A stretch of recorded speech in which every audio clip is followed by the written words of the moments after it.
You thought the confusion meant it was real, that the ache in your chest was proof of connection, that the silence between messages was just their way of showing depth, that love was supposed to keep you guessing because mystery meant meaning. But what if you were wrong? What if the butterflies you felt weren't excitement but anxiety? What if love wasn't supposed to be a cliffhanger? What if the one who truly loves you never makes you wonder if they do? This is the lie you've been sold, that love is supposed to hurt, that longing is romance, that chaos is chemistry, and that being anxious over someone means they matter. But no one told you that sometimes what we call love is just our trauma getting triggered. Let that sink in. The myth of intensity. You chase the ones who confuse you because your nervous system was trained to read instability as intimacy. You call it passion, when really it's unresolved pattern. You wait for the text that never comes. You explain yourself to someone who never truly listens. You beg for scraps and call them love. But deep down beneath the craving, beneath the ache, you know something is wrong. You know love shouldn't feel like this. You know real connection shouldn't hurt this much. But you also don't know what else to look for, because this is what you were taught. The conditioning starts early, from the moment you were little. You were learning what attention felt like, learning what closeness cost, learning that to be loved, you had to earn it. Maybe your caregivers were inconsistent, sometimes warm, other times cold. Maybe love came with strings. If you behave, I'll praise you. If you're quiet, I'll hug you.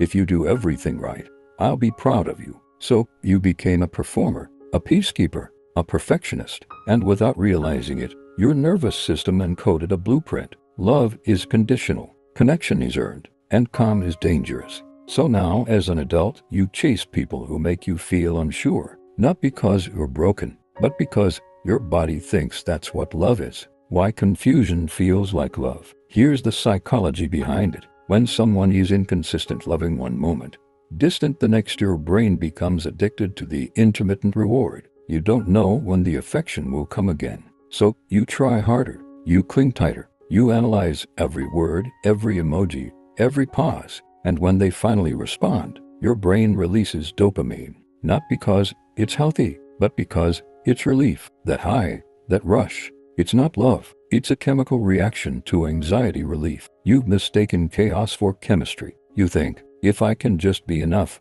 they'll stay. If I love them more, they'll love me back. If I fix myself, I'll finally be chosen. But here's the truth. You're not unlovable. You're not too much. You're just stuck in a nervous system that's been taught to survive, not to feel safe.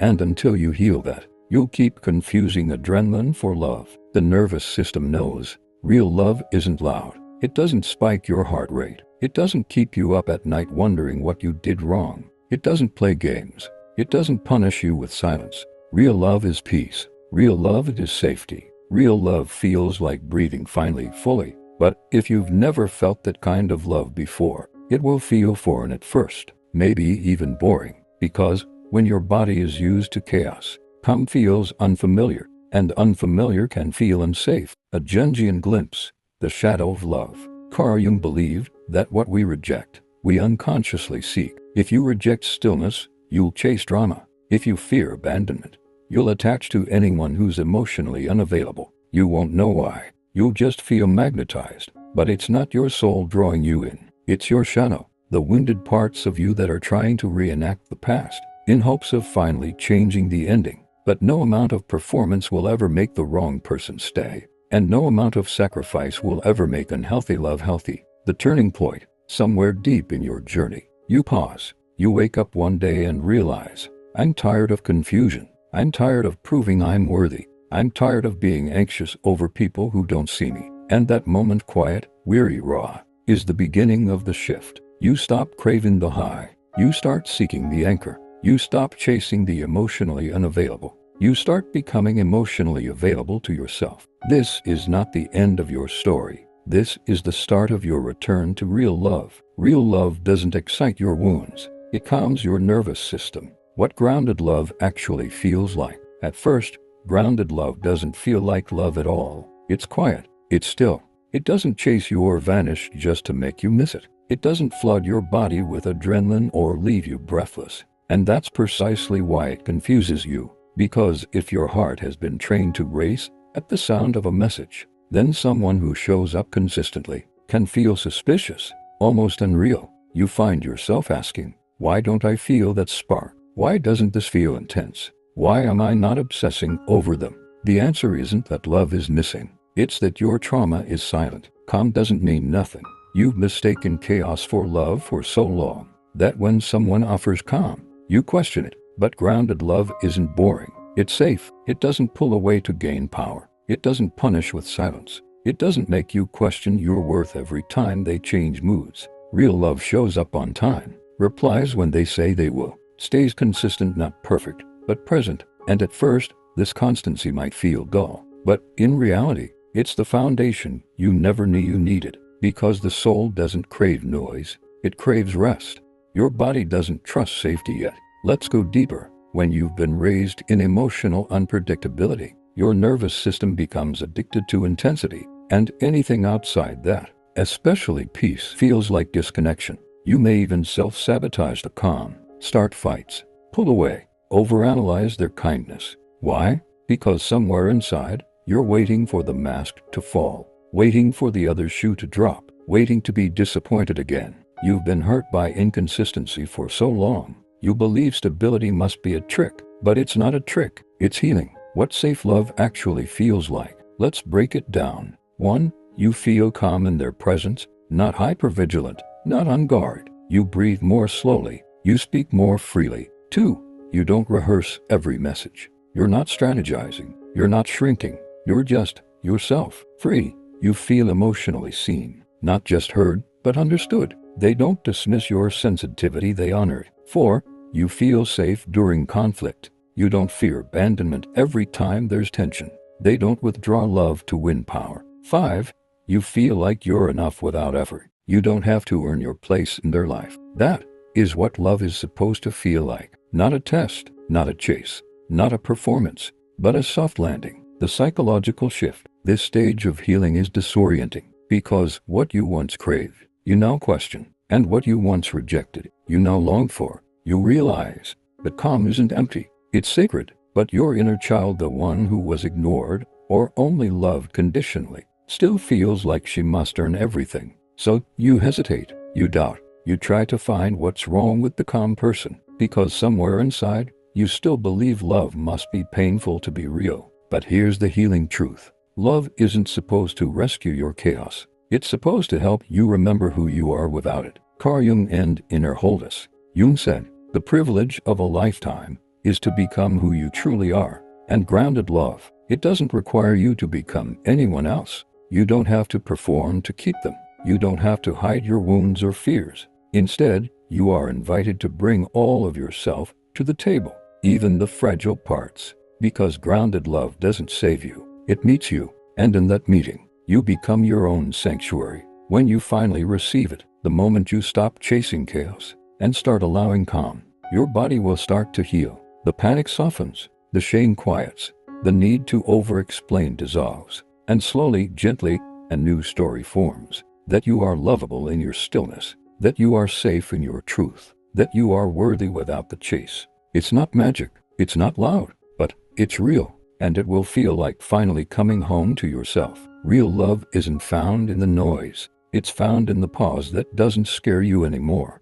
Why you might reject grounded love. Here's the paradox no one warns you about. You finally meet someone who treats you right, and part of you wants to run. They're kind, they're available, they're present, and yet, something inside you feels uncomfortable, restless, suspicious, almost bored. You wonder, why don't I feel obsessed? Why am I not overthinking this? Is this even love? You're not broken for asking those questions. You're just healing. Trauma isn't just what happened, it's what you learned. Somewhere in your past, maybe childhood, maybe your first heartbreak, you learned that love was unpredictable, that to be chosen, you had to perform, that emotional closeness came with strings. So now, when someone comes into your life with open hands instead of closed fists, you don't trust it, not because it's wrong, but because it's unfamiliar. You're not afraid of being hurt again. You're afraid of being seen without your armor. Because grounded love doesn't just hold you, it exposes you.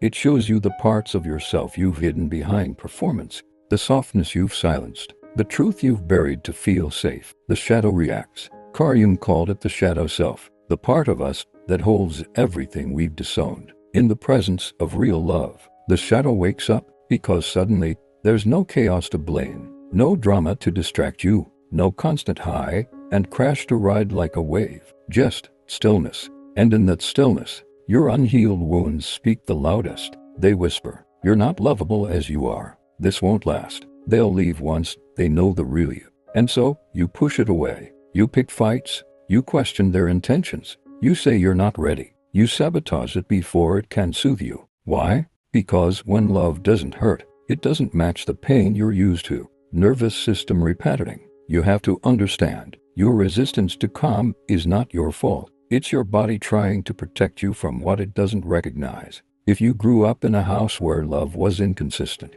your nervous system now equates intensity with connection. When someone triggers anxiety, your body thinks, "Yes, this is familiar. This must be love." But when someone brings calm, your system thinks, "This is too quiet, too safe. Danger must be near." This is called nervous system dysregulation. And until you heal it, you will confuse healthy love with danger and chaotic love with safety. The cycle of push and pull. You may have noticed the pattern. You get close to someone healthy, and then you disconnect. You miss the ones who mistreated you and overlook the ones who showed up. You chase validation from the unavailable while feeling numb with those who offer affection freely. This is not about being toxic. It's about being unhealed. Your inner child never felt fully chosen. So now, you're addicted to situations that mirror that lack. It's a cycle that only breaks when you finally realize that peace is not a threat. Learning to receive safe love. Receiving love without confusion requires deep reconditioning. Here's what that looks like. 1. Notice your triggers but don't run from them. When calm feels suspicious, sit with it. Ask, is this a red flag? Or is this just unfamiliar? 2. Challenge your beliefs about love. Who told you love had to hurt to matter? Who taught you that emotional chaos was romantic? 3. Let love be easy. Not perfect, not fairy tale, but gentle. 4. Reparent your nervous system. Talk to yourself like someone who deserves stability. Tell your body it's safe now, because it is. 5.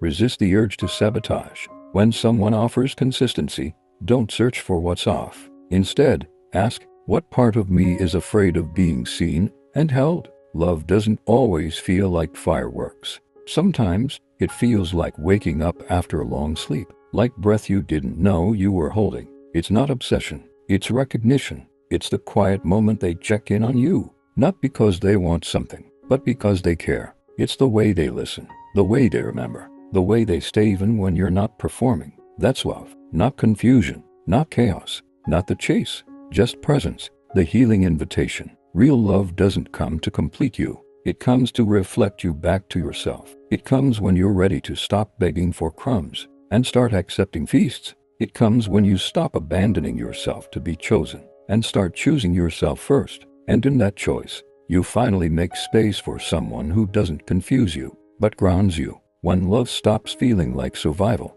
it begins to feel like home. Reclaiming your power and receiving the love you were always meant for. There comes a moment, quiet, brave, and almost invisible to the world, where you decide, I will no longer confuse pain with love. That's the moment the healing begins, because for the first time, you're no longer chasing validation. You're no longer performing for worthiness. You're no longer entertaining the familiar ache of emotional unavailability. You're choosing peace over patterns. You're choosing alignment over attention. You're choosing you fully, without apology. The end of the chase. You stop responding to breadcrumb messages. You stop decoding the mixed signals. You stop justifying neglect as emotional complexity. And in that stillness, in that letting go, something powerful begins to rise within you. Not anger, not bitterness, but sovereignty. You're no longer looking for someone to complete you. You're no longer mistaking absence for mystery. You're no longer glorifying the ones who can't meet you where you are, because now you're standing where you belong, and it feels like home. The power of self-regulation. Carl Jung said, he who looks outside dreams, he who looks inside awakens. And this moment of reclaiming yourself is an awakening. Because the truth, when you stop chasing, you stop leaking energy, you begin to notice your nervous system calming, your boundaries sharpening, your intuition returning. You stop editing your personality to be more palatable. You stop walking on eggshells around people who never noticed your silence. You stop fearing the loss of those who were never truly present to begin with. You rise, not with rage, but with clarity. What happens when you reclaim your power? Here's what shifts. 1. You become magnetic not because you're chasing, but because you've stopped. People feel your stillness, your wholeness, your unshakable peace. 2. You stop being addicted to potential. You no longer date someone's future. You see them as they are, and walk away if they don't meet you there. 3. You hold space for love without chasing it, because you finally understand what's meant for you will feel clear, not confusing, not performative, not painful. 4.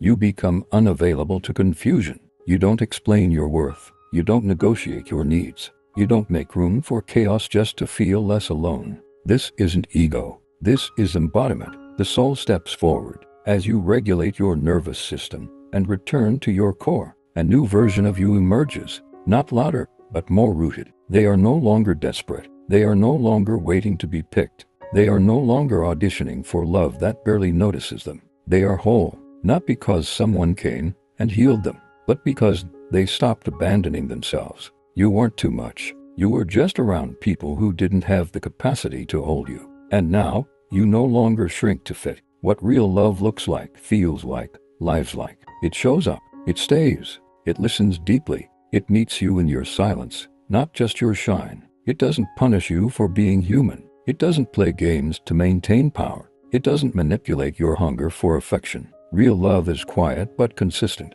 It is slow but intentional. It is deep but never confusing. And when you experience it, you'll wonder how you ever mistook anything else for love. Because this love, the kind that grounds you instead of spinning you, won't feel like obsession. It will feel like alignment. From longing to wholeness. You're not here to chase. You're not here to beg.